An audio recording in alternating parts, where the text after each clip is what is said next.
আফগানিস্তানের তালেবান গোষ্ঠীকে নিষিদ্ধ সন্ত্রাসী সংগঠনের তালিকা থেকে বাদ দেওয়ার প্রস্তাব করেছে রাশিয়ার বিভিন্ন মন্ত্রণালয়। এরপরই তালেবান সরকারের একটি প্রতিনিধি দল ইন্টারন্যাশনাল ইকোনমিক ফোরামের বৈঠকে অংশ নিতে দেশটির সেন্ট পিটার্সবার্গে পৌঁছেছে। তালেবান প্রতিনিধি দল 2022 সালে প্রথম সেন্ট পিটার্সবার্গ ইন্টারন্যাশনাল ইকোনমিক ফোরামে যায়। তখন এ নিয়ে কেবল রাশিয়া নয়, পুরো বিশ্বেই অনেক আলোচনা হয়েছিল। রাশিয়ার পররাষ্ট্র ও বিচার মন্ত্রণালয়ের নিষিদ্ধ সন্ত্রাসী সংগঠনের তালিকা থেকে তালেবানকে বাদ দেওয়ার প্রস্তাব দেওয়ায় এবারের সফর আবার আলোচনায় উঠে এসেছে।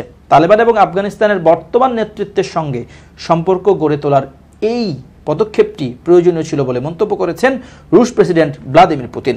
কাউন্টার এক্সট্রিমিজম প্রজেক্ট এর মধ্যপ্রাচ্য বিশেষজ্ঞ হান্স জ্যাকব সিন্ডলার মনে করেন, তালেবানকে সন্ত্রাসী তালিকা থেকে বাদ দেওয়ার বিনিময়ে রুশ পররাষ্ট্র মন্ত্রণালয়েও কিছু প্রত্যাশা রয়েছে, কিন্তু সেটা এত সহজ নাও হতে পারে।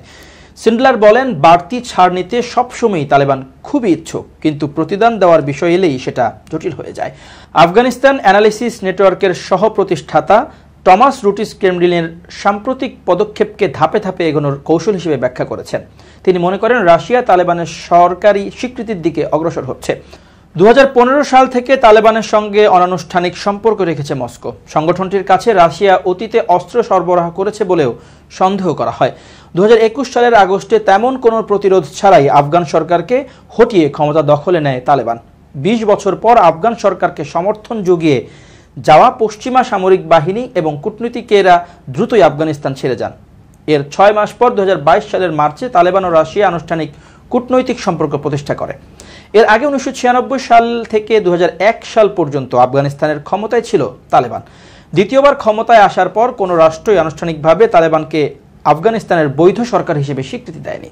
2003 সালে রাশিয়াও তালেবানকে নিষিদ্ধ সংগঠন হিসেবে তালিকাভুক্ত করে। 2023 সালে বিশ্বের প্রথম দেশ হিসেবে সন্ত্রাসী সংগঠনের তালিকা থেকে তালেবানের নাম সরিয়ে দেয় কাজাখস্তান।